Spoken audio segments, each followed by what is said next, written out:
Credit Management Association of the Philippines Incorporated presents CMAP Podcast with your host, Grace Tin Magpantay Magsayo.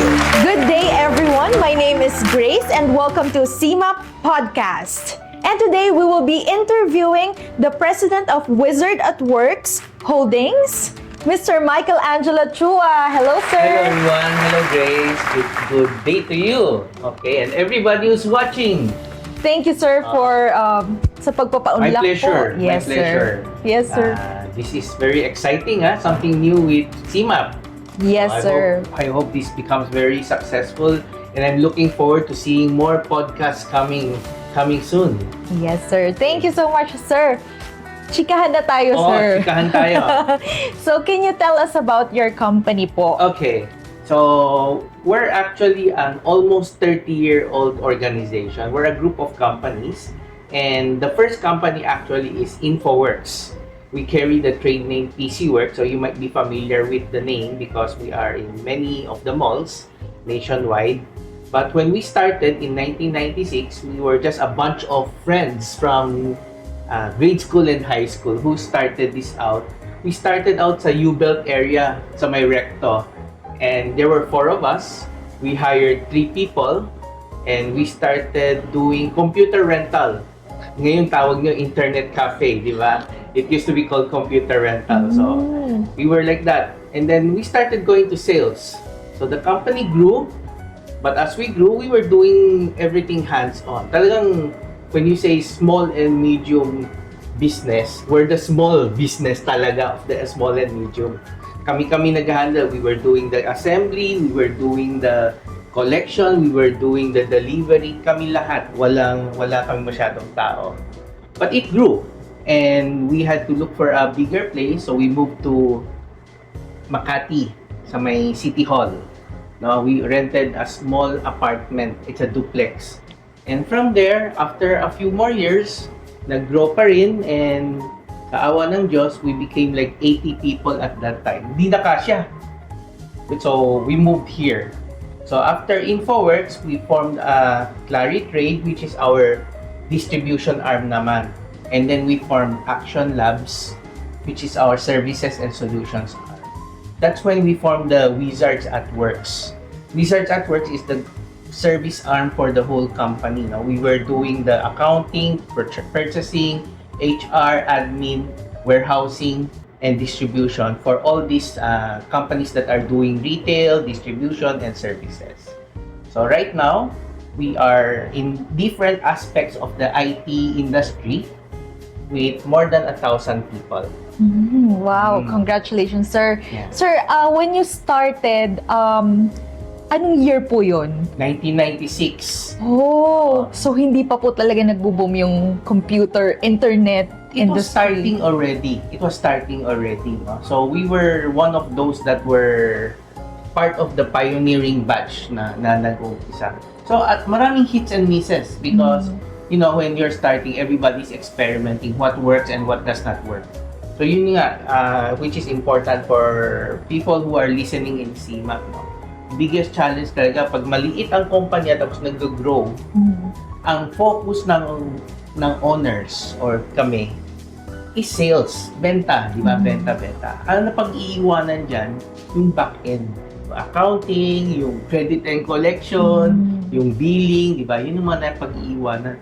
Marami akong kakilala na mga small business na nag-uumpisa, benta ng benta, ang nakikita nila, yung benta. Di nila nakikita kung totoong kumikita kasi walang back-end. Gut feel lang. So, ganun din kami nag-umpisa. Okay, sir. Yeah. So, inisip niyo po ba na lalaki yung business niyo or? Well, it reached a point when we were moving from Makati to Quezon City. Alam namin na it has come to a point na this is something larger than yung pagka small and business namin, hindi na kami small, naging medium na. Opo. Diba? So, yun yung transition point when we moved here in 2009. No? So, when we moved here, we were 80 and then every year we were adding people. Ang nagpalaki talaga in terms of plantilla namin was when we established and expanded our Action Lab services. No? From 200-300 people, we quickly became 800-900 because we had engineers nationwide servicing clients all over the country na. So yun, ang gulo na ng accounting nun, even the billing, the collection. No? Okay, sir. That's why that was also basically the time we joined CMAP. Anong year po yun, sir? If I'm not mistaken, we joined CMAP in 2010 or 2011. So medyo matagal na rin. Okay po. So let's talk about CMAP po. Sige. So can you give us a picture yung before and after po na pag-join ninyo CMAP? What were the problems that you were trying to solve? Oo. So, if siguro baby ka pa noon, no? There was a time that there was a very big typhoon, Ondoy time, no? After Ondoy, there was one more. And a lot of our clients suddenly were flooded dun sa may Ilocos, sa may north. And suddenly, we could not collect. And we were at a loss on how we were managing our cash flow. Okay. Yun yung medyo nag-trigger sa amin. We need to have stricter policies on how much terms we should give. Kasi at that time, parang, sige lang. Total, you've been doing business with us for a couple of years. Kung anong kunin mo, di ba? We just give to you. Without actually checking if they have the capacity to pay or not. So, nung nangyari yung flood, tapos hindi na namin sila mahanap, nagkaroon kami ng malaking problema. So I took it upon myself to help the organization by focusing a lot on what are the parameters in putting out credit terms, credit limits to our clients. No? So we came up with a credit rating system. Yun yung so it's a work in progress, siyempre. And at that time, we also were able to join CMAP nga. And when we joined CMAP, we were getting a lot of information, like the seminars that we were joining. We got a lot from Mr. Gary. No, he really helped shape how we should be attacking these challenges namin. So ngayon, we were able to establish now an internal credit evaluation system so that we can continuously analyze the health of our clients, Okay. diba? And how we can help them so that we make sure that they can pay us. Sir, to give idea lang po, sino po yung mga clients ninyo? Are these individuals, corporations? Mostly corporations. No? So actually, yung big part at lalo na dun sa early stage namin, a big part of our clients database are IT stores also in the provinces. So we were buying by bulk and then we were selling them as the resellers namin.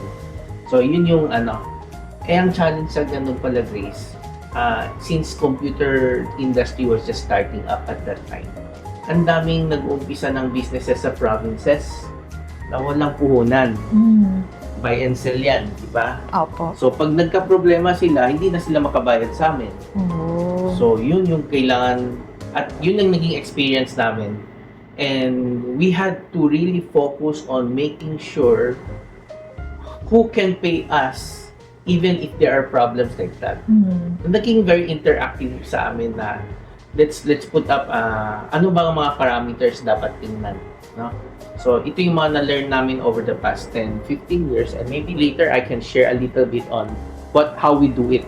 Okay, how sir. we do it, no? In trying to make sure that we are able to maintain a healthy relationship with the clients maski strict kami. Okay, sir. So, let's go po dun sa mga questions na binigay ko po sa inyo. So, let's start with understanding credit challenges for SMEs granting credit. Nabanggit nyo na po kanina yung naging challenge nyo that prompted you to join CMAP. But in general po, what are some unique challenges SMEs face when extending credit to customers compared to larger businesses? I think na yung nabanggit ko kanina, no, and I'd like to elaborate a little bit. Yung mga SMEs or SMBs na nag-uumpisa pa lang talaga, ang focus talaga is benta, sales. And when they sell, na pag-iiwanan yung process on how to be effective, how to be efficient. And that entails a lot of accounting work as well, no? So, napag-iwanan talaga ang accounting in many businesses. Lalo na, if I may say so, yung mga Chinese businesses. Kasi, ang Chinese business, typically, is cash basis. No? If you go to Ongpin lahat, wala namang credit card yan noon eh. Opo. Puro cash lang, cash. And they only give terms to people they know. People who have been working or in business relationship with them for a long time. Pero even with that kind of relationship, pag nagka-problema, babay na yan. Kasi ang hirap nila hanapin at saka hindi nila alam saan hahanapin. So maraming ganun nangyari. So ang ginawa namin is, I think this is what we learned lalo na sa CMAP. No? We have to have certain parameters in taking care of how to evaluate and how much terms and credit to give. So the first thing we're going to address is how do we know the customer? We have to know the customer well. Hindi lang yung kamag-anak ko yan eh. Ito ay family friend eh. Ito alam ko nakatira lang yan sa kanto eh. Diba? So hindi ganon. It's not enough. So in CMAP we learned you need to see their financial stability. What is their financial? You need to have trade references. Curious ako dun, sir, sa cash basis na terms. Paano po siya nangyayari? Cash basis na terms. Okay. When we in the Chinese community, ang bilangan sa accounting is not kasi ang general accounting is accrual system eh. When we say a cash accounting system, parang ang binibilang mo as income is kung ano yung assets na nasa kamay mo. Walang AR, walang AP, it's really just your inventory and your cash. Yun ang binibilang mo for as your income. So sometimes, ang nangyayari, and that's the Waterloo of a lot of small companies, when they start lending out, or when they start buying also, purchasing with terms, hindi nila nakikita na lumalaki yung AP nila or lumalaki yung AR nila. They just see that they have cash in the bank. And that can mislead small companies into whether they are making money or not. No? Yun yung mahirap. But now, with an accounting system in place that can take care of AR, AP, etc., mas nakikita ngayon yung totoong health ng isang small business. So, yun yung kailangang ayusin na the credit and collection team should really be able to monitor all the accounts properly. Diba? So, you need a system that hindi pwedeng sulat kamay lang, dati ganun eh. But now, you need maski Excel lang, umpisa. But the important thing is you need to have a fixed process. You need to have a fixed solution that can monitor. And of course, the one who's monitoring can also be effective in terms of following up.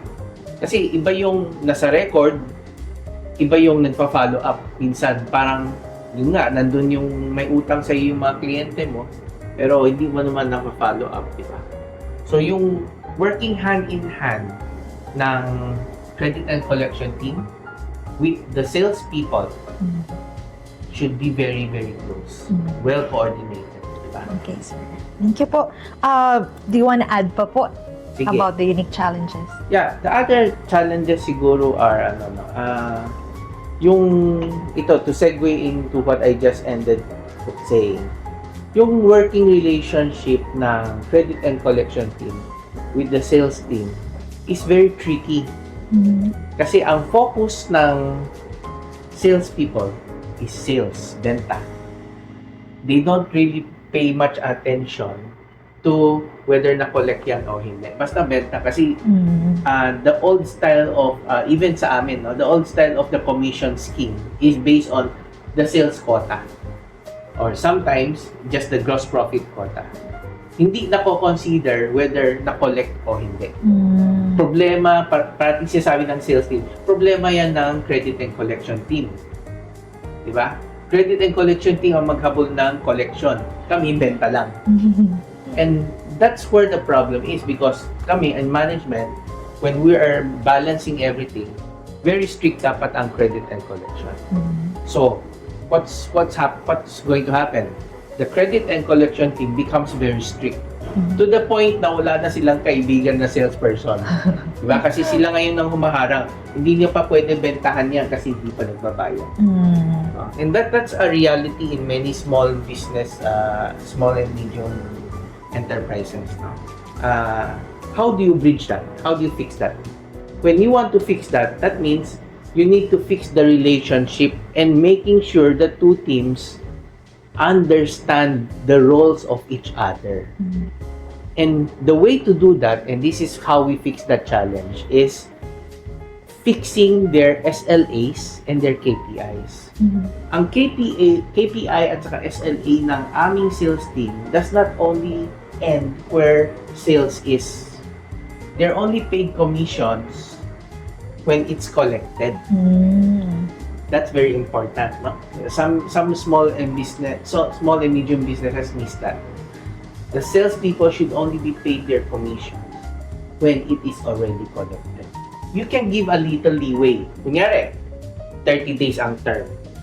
But more often than not, hindi lahat naman nakokollect ng in 30 days eh. So, you give a leeway of maybe another 30 or even another 60 days. In our case, it's per quarter. So, if a sale of this month is not collected within 3 months, it's not commission. Okay? So, may konting delay. This way, the salespeople now, at the back of their minds, have to help the credit and collection team also. Kolektahin nyo na yan. You have to fix the collection. Ano yung challenges? Because more often than not, it's only the salespeople who really know what the problems are at the customer side. Ano yung mga challenges? So, ito ngayon, pwede nilang mag-reach. Uy, CNC team, bisitahin nyo. Uy, puntahan natin together. And let's find out what are the challenges. Now, the credit and collection team naman should also be incentivized. Okay? This is very important also. At the top of mind ng mga small and medium businesses, normally you give incentives or commissions only to salespeople. Tama po ba? Yes po. But you should think of incentivizing the whole team that is involved. So, pwedeng may involvement na carrot and stick system for the credit and collection team. So, you need to incentivize the back end also that's involved with making sure that all the sales are collected. The whole cycle, no? The whole cycle. I was taught very early by somebody who said, when you sell and you have not collected, that is not considered a sell. That is considered a gift. That's considered a gift. You only consider it a sale when you collect it. Diba? So, with that in mind always, focus ako parate in making sure that my teams, credit and collection, and the sales team are working together very well to make sure that all the accounts are well taken care of, monitored, and collected. Diba? Kasi, totoo naman you can make a lot of money on paper, but unless you have that money in your bank, it's not a sale. Diba? Sir, familiar po ba kayo if this is also practice sa ibang companies? I would, we have a family business also. It's a small restaurant in San Juan, and I'm not very involved in the operations there. So nakikita ko it's a little bit laggard in terms of the back end. So medyo magulo pa ang inventory system, magulo pa yung credit and collection, like I said. In fact, almost non-existent. Okay. So I would imagine that a lot of small startups, no, have that problem, no? The setting up of the proper effective processes in monitoring credit, their AR, accounts receivable. Okay, and especially the process of when and where and how much to give in terms of palugit, no? Credit terms, credit limits, wala silang system. So, yun yung ko sana as an advocacy of CMAP, we are able to help other companies, lalo na the small and business enterprises, how they can develop and become more aware in credit education. That's one of the missions of Credit Management Association of the Philippines. So, yun ang advocacy. Wow, ang ganda nun, sir. How long did it take po for you to form that policy? It's a work in progress. We formed the first template that we had was probably 7-8 years ago. We revised it recently, major revision 2 years ago. So what we have is something like this. There are 3 big parameters. Okay, the first one is what we call the pinaka base of the organization, of a company. So when we evaluate a company, we check their SEC, we check how long they've been around, who are the incorporators or the owners. This is where CMAP helps us a lot. Kasi we can check the background. No? So ito, based on this, we give them a score. Then the second one, we have what we call the relationship. The relationship is how long have they been working with us? How much have they been purchasing with us? And then how well we know, kasi there is a plus point if we actually know. Maski anong gawin natin, relationship matters a lot. Knowing the customer is very important, di ba? And then the third one, which is very dynamic now, is the trade or the dynamic part of the business. When you evaluate a customer, you have to check the trade references. You secure information about their bank, how much ADB they have. Sometimes they give that. You check with their other suppliers, what kind of terms they have, etc. So these are 2 critical things.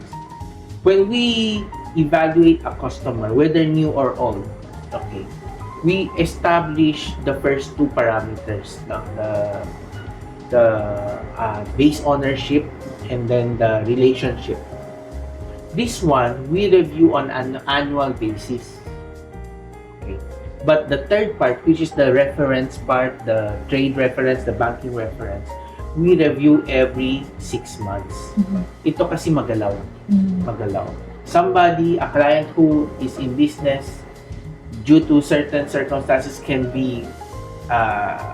transform in a few months whether they are healthy or not healthy. So this part is done not just looking at trade references, it is also backed up by making sure that my credit and collection team, working together with the sales account officer, they are visiting the client.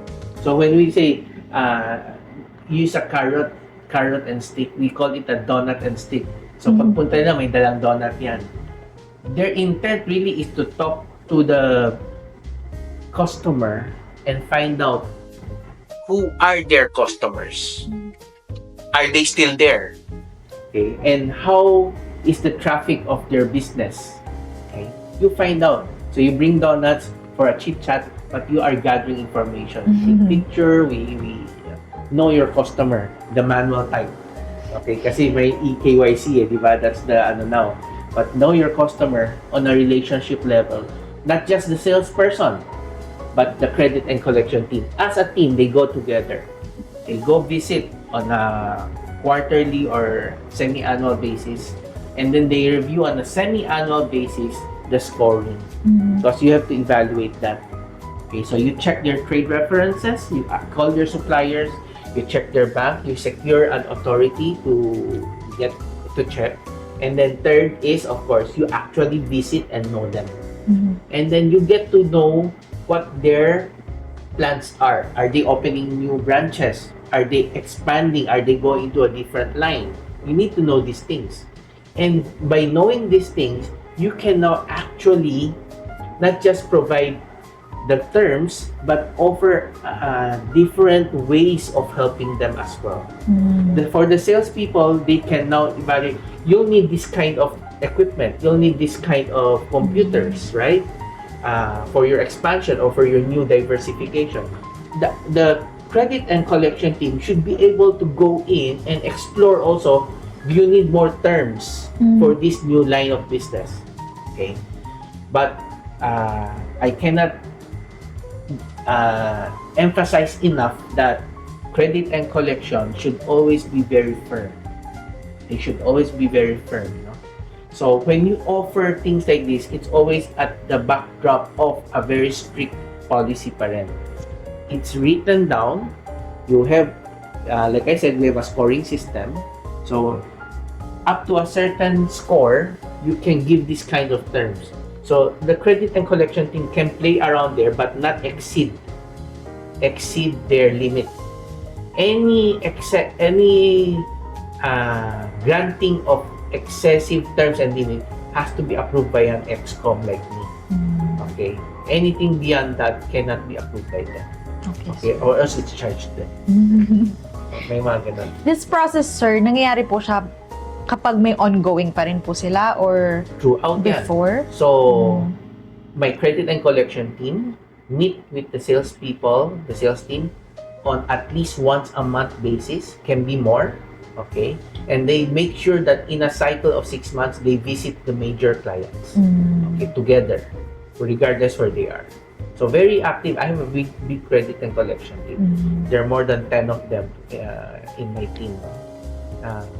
Really making sure that the energy and the synergy between sales team and the customer is always intact.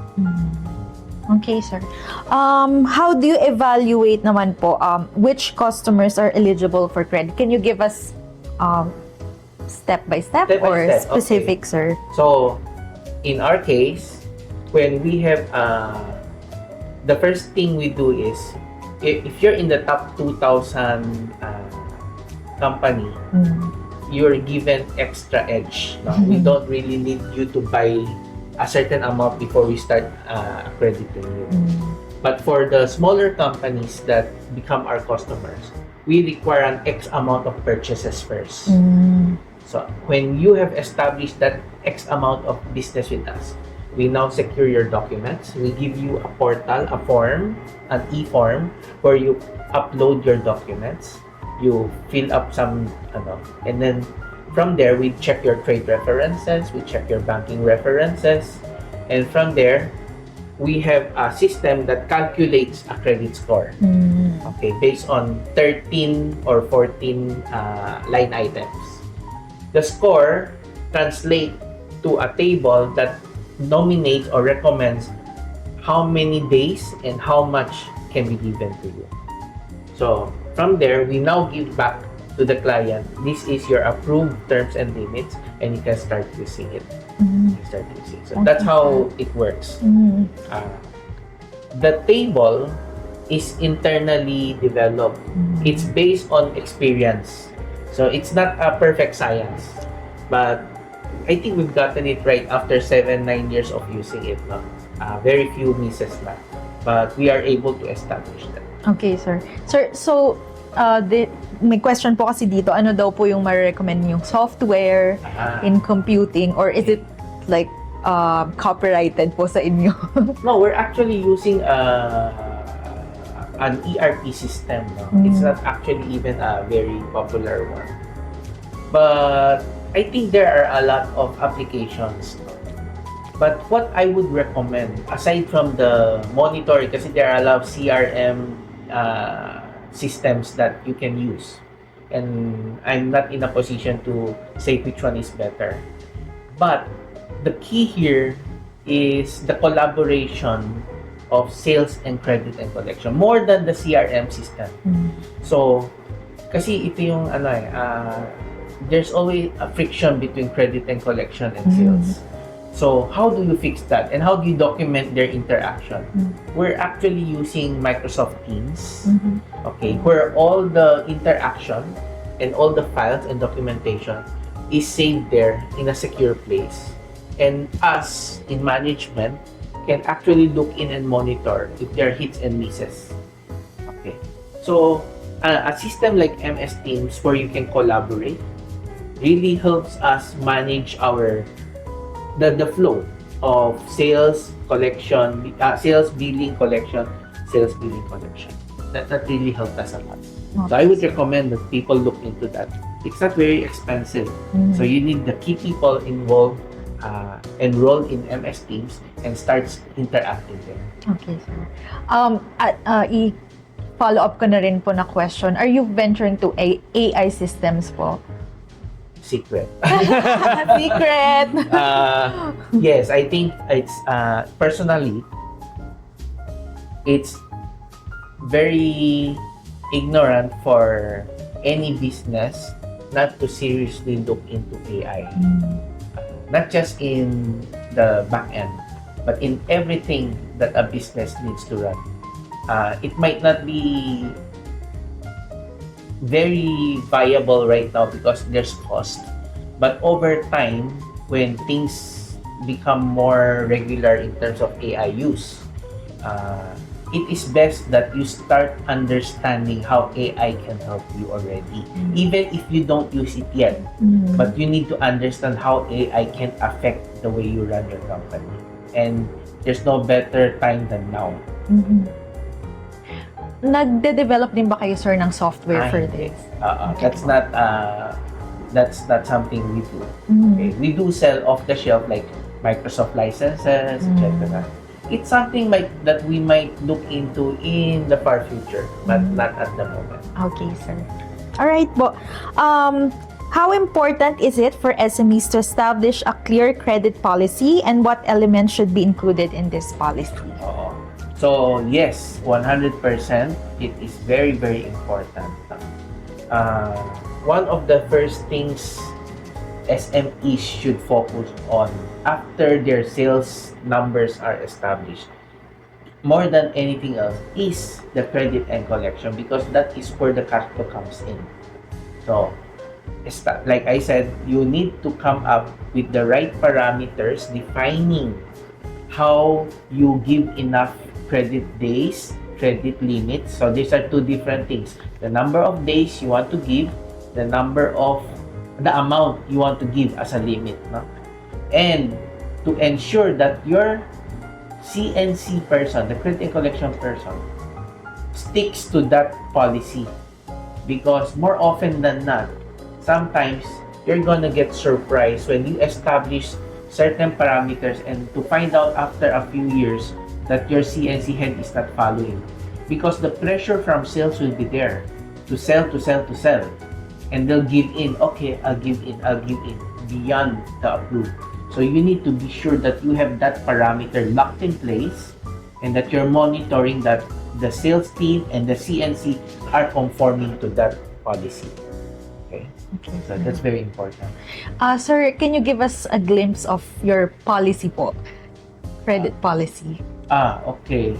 Like I said, we have this three-part credit appraisal system to establish a score.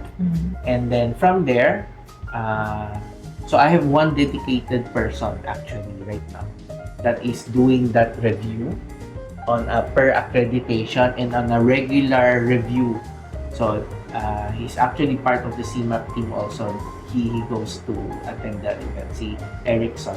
So that person is very important, and that person actually interacts with me a lot, directly with me.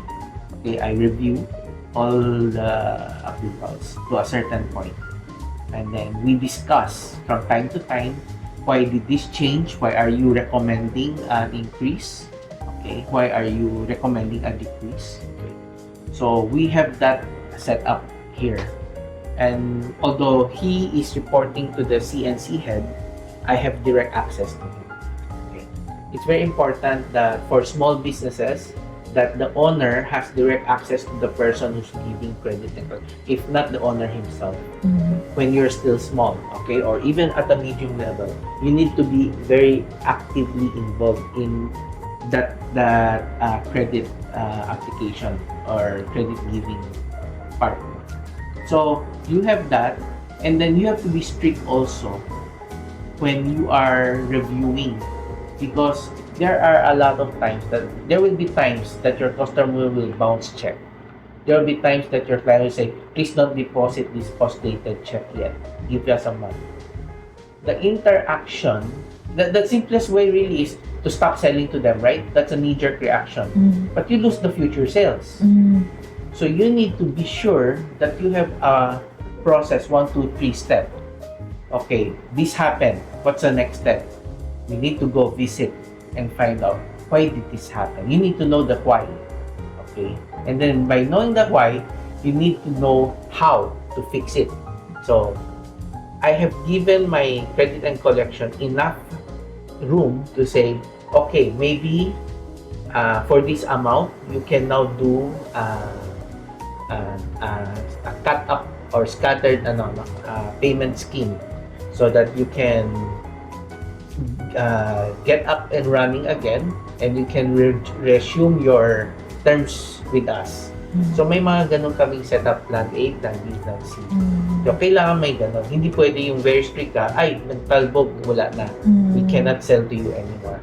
You have to help the customer grow, because the customer might have hiccups. Diba? And you need to help them. And mind you, once you help them, they will remember how you helped them, and you'll get better sales in the future if and when they recover. How often should SMEs review and adjust credit terms for their existing customers, and what factor should trigger a review? Okay. I think I mentioned this earlier, but let me just recap that a bit. I have an annual review. The CNC comes to me every start of the year. They come to me and say, we're recommending an increase in their, based on the history for the past year. Okay, increase or decrease. So they come up, and then we review together, and then we adjust and we send out the letters. But aside from this annual review, we have what we call monthly and quarterly interactions and review of what's going to happen with different clients, depending on what's happening at the field, no?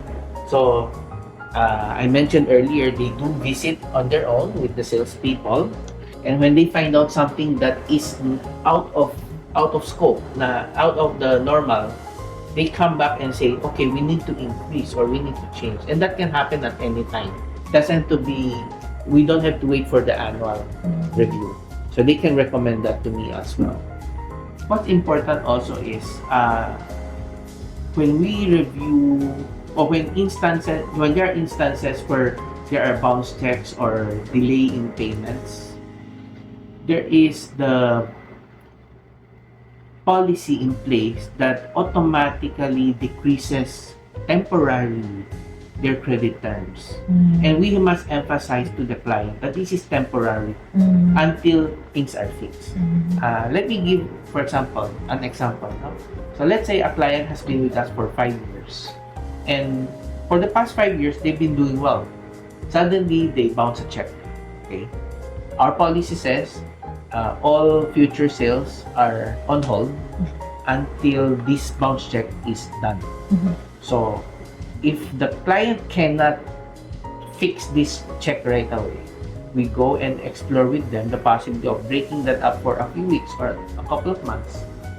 And with that, we can now go and tell them, okay, while this is happening, while you are partially paying this bounce check, we're going to decrease or limit your access to credit. We will not zero you, but we will limit it. But we make the customer understand, the moment this is cleared, the bounce check is cleared, you'll get back 100% of your terms that you enjoyed before. So with that, you get the loyalty, you get to work with them closely, and you get that relationship in place. Okay, sir. Sir, tama po ba wala po talagang credit score na available sa Pinas? Wala eh. Kanya-kanya po kayong nagde-develop? Unfortunately. That is my dream for CMAP to put together. Actually, I've been looking at the credit bureaus of other countries, and I see that some of them actually offer credit scoring. So people can go to the website of that company in another country. They can pay a small fee to get a credit score. And from that credit score, they can now apply for banks, etc. That's something we can look at. Diba?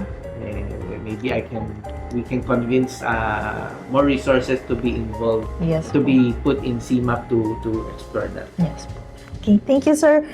How can SMEs improve their invoicing and follow-up processes to encourage timely payments from customers? Yeah, okay. As you mentioned, there is a need for all companies, whether you're small or big, to automate. You have to automate your sales and collection system. Even if, let's say, you start out with just Excel. Excel has a lot of automation tools as well. You can have your Excel fixed up in such a way that there are reminders that it can send out billing, it can send out regular statement of accounts. Because I've seen a lot of, even in my own company, I've seen a lot of instances where companies forget to bill or collect. Swerte na nga yung minsan yung customer patatawag, may cheque kayo rito, hindi nyo pa kinukuha. But what if hindi? Diba? So, this is very important. And automation is the key. Automating it with the right person monitoring it. That's the key to making sure that you're able to collect, if not 100%, close to 100% of your sales. Okay, sir. Thank you po. May Attend i-add more po ba kayo? CMAP webinars. the seminars of CMAP help you put together your policies in credit and collection and help you make a more effective credit and collection team. Honest. Okay, sir. Siguro po, going in depth po dun sa helping your customers that are struggling financially, how do you do that po with your long-term customers? Okay. That's our wish, no? But syempre there's a limit to how much we can help. But the first step really is understanding what they are going through if they run into trouble. And by not shutting them off completely from credit, but working with them to help find a solution without exposing yourself more than what is necessary. That's the key. That's the balance. So the visit, the relationship is very important. You need to make sure that the clients understand that there's a policy in place. We cannot give you more credit while we're fixing your problem, but we are going to find ways to help you in other ways.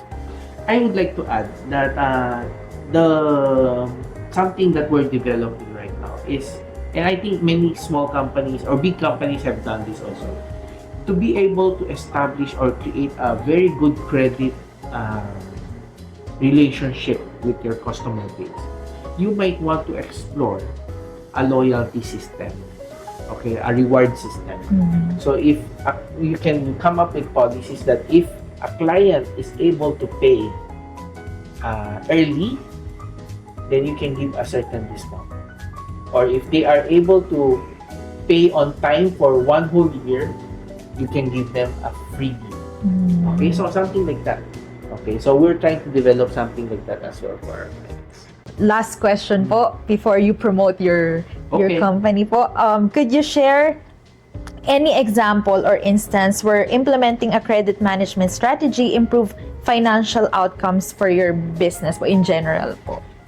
Yeah, from our experience, when we were still trying to figure out, I'd say this is probably like 12, 15 years ago, when we were still trying to figure out how we can effectively manage our credit and collection system. Our income statement on paper always look good, but our cash flow unfortunately does not. When we were able to fix the credit and collection policy, we became more strict and yet manage the parameters properly. The income statement and the cash flow became proportionate, no? And that's very key because it's so nice to look at income statements and find, oh, I'm making hundreds, millions, but when the cash is not in the bank, there's nothing you don't have money to pay the salaries, right? So when you make your income statement relatable to your cash flow statement now, clearly, because you are able to manage your credit and collection, then you can do the things that you want. Thank you, Sir Mike. Grace. You want to promote your company? Yeah, come by. Okay, like I said, we're a company of IT solutions and services. We have many stores in PC Worx is our retail stores. We're opening in Makati soon for those in One Ayala. We'll be opening soon in SM Fairview as well. So we have around 15 to 20 stores all over the country. But we also provide services. We provide managed services for those who are looking for cybersecurity, for help desk. We also do all these things. So if you're interested, come look for me. Yay! Thank you so much, Sir Mike Chua. Please tune in for more episodes here at CMAP Podcast. Bye! CMAP Podcast is brought to you by Credit Management Association of the Philippines Incorporated. For more episodes and announcements, follow us on Facebook, X, LinkedIn, YouTube, and Spotify.